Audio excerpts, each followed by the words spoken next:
So the big question is this: how are those in the self-storage industry like us going to be successful in today's market? That's the question, and this show will give you the answers. My name is Jim Ross, and welcome to the Self-Storage Show.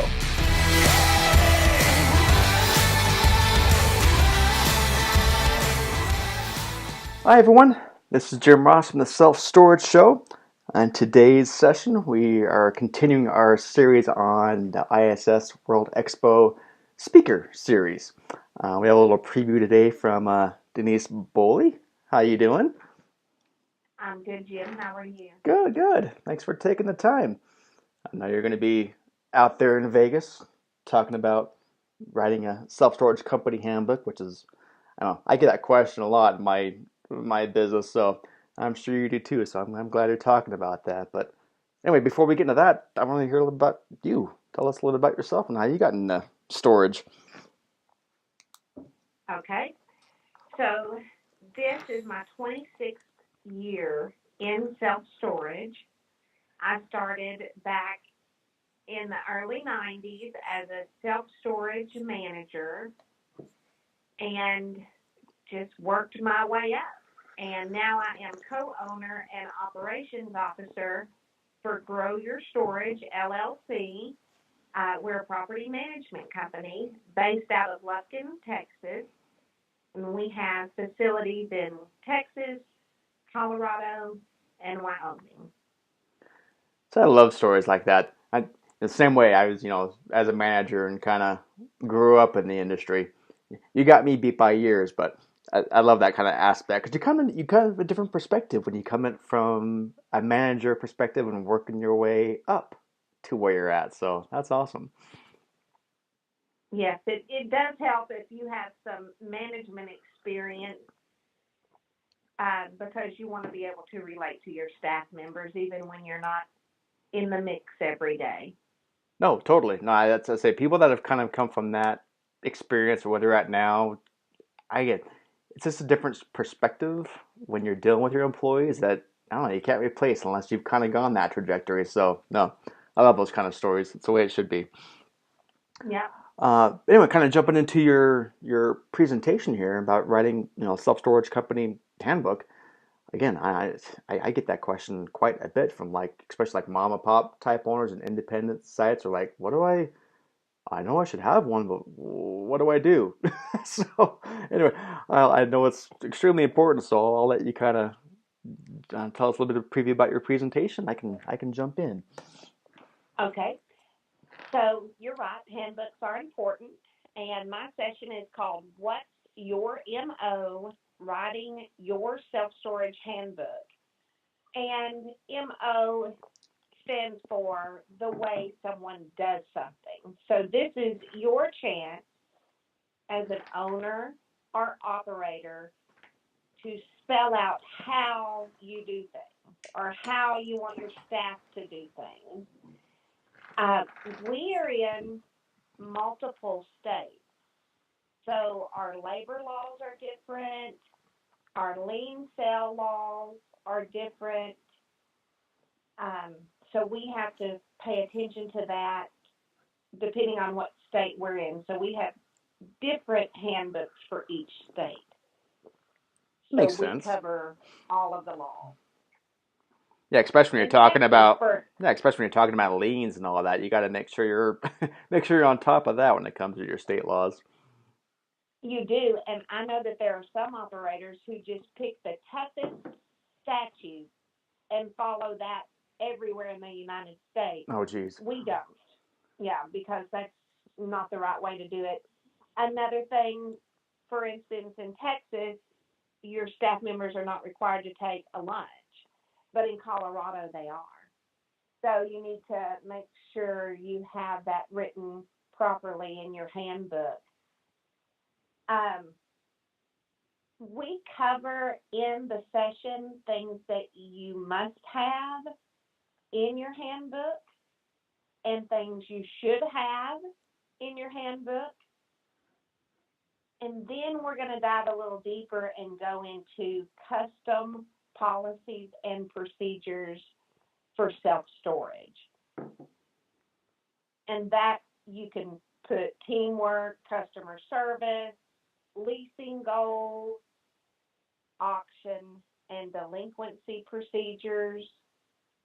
We have a disaster procedure that we cover. Oh, good. So anything related to self storage, you just can't go online and print off a generic handbook if you're running a self storage facility. You really need to lay it out to your staff members. This is what we do. And that's exactly what I get a lot. I hear where can I go? Where can I just print one off and then I'll fill in the blanks. It's like, oh, that's Yeah. not quite the right way. So again, I guess so if someone's like in that mindset, and I'm just kind of picturing myself as the people that are sitting in the audience and listening to you. Yeah. So I mean, what would be like the first few steps that they should do to even kind of begin the process? Because it is kind of daunting, quite honestly. As Well, it a is handbook. it is. It's daunting, but if you'll start with the policies that you have to have, a code of conduct, health and safety, anti-discrimination. If you'll start with the easy policies, then by the time you get to your customized policies for self-storage, it becomes easier. And, handling money, you need to have that in there. When do you want your deposits made and how do you want them made? What do you do if a law enforcement officer shows up? Hey, were you on my phone call? I just had that happen yesterday at one of my sites. So, No, I wasn't, but I hope I'm not jinxing myself. oh, you are. Yeah, even for the customized policies, you can put in there how you expect the units to be cleaned. One of my pet peeves is when I open a overhead door and I have dirt fall in my face.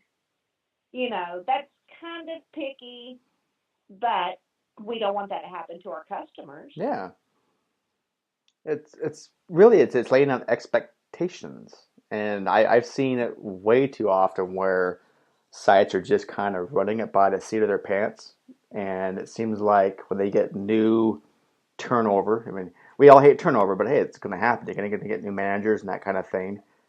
Man, it's like starting over from scratch when it comes to setting the expectations and that kind of training. And I can just imagine if you have all this written down in an easy to understand format, man, it makes everyone's life easier. It does make everyone's life easier. And even though the store manager is the one there every day, leasing units, cleaning units, performing maintenance, they're not the ones to be setting policies and procedures. The owners Yeah. or management. And if you can present them with a handbook, it it's better for both the employer and the staff member. Okay. Again, I always kind of go from the standpoint of efficiencies and all that. Man, if it's in black and white, or hypothetically speaking, I love pretty pictures, but just something that they can follow easily. Man, it just makes sense that everything's going to run more efficiently. You're going to probably have your collections being on point. You're going to be probably renting more units because you're going to be more efficient in your procedures. And of course, the Yeah, legal aspect of it, like you were saying before, is it makes sure your things are doing everything right. That way, something's not going to come to bite you in the butt later on. So, having it all laid out like that, it makes perfect sense. yes, it does, and it's just good business. And I know it's challenging, overwhelming. Who wants to sit down and write a 25, 30, even 50-page handbook? And you know what? You don't have to do that anymore. You can present it on a slideshow, which can actually be kind of fun, um, and submit it electronically to each staff member and have them print off the acknowledgement to sign it. Hmm.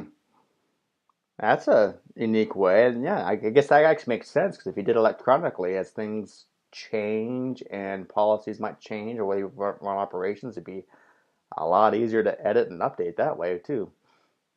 And easier for the staff member to just go to their computer and pull up the policies and procedures manual.